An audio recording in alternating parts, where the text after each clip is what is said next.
మారేడుపల్లి అడవిలో జరిగిన భారీ ఎన్కౌంటర్పై ఇంటెలిజెన్స్ అడిషనల్ డీజీ మహేష్ చంద్ర లడ్డా వివరాలు వెల్లడించారు.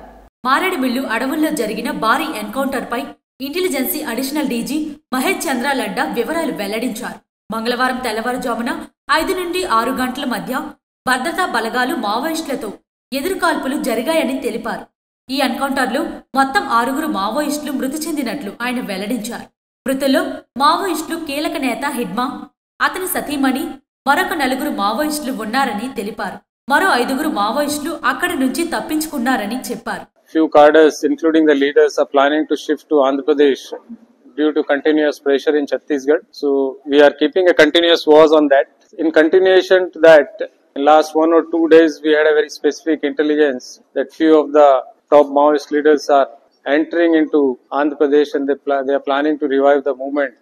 In that continuation, today morning, one exchange of fire has taken place between Maoist and security forces, in which 6 Maoist dead bodies have been recovered.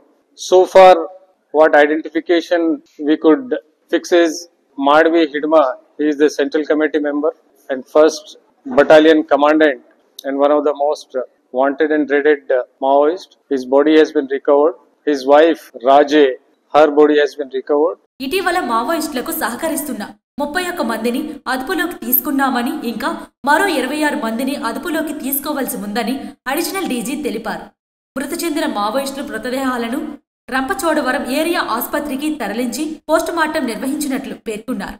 ఎన్కౌంటర్లో మరణించిన మావోయిస్టులు ఛత్తీస్గఢ్కు చెందిన వారని గుర్తించామని, వారి కుటుంబ సభ్యులకు సమాచారం అందిస్తున్నామని వెల్లడించారు.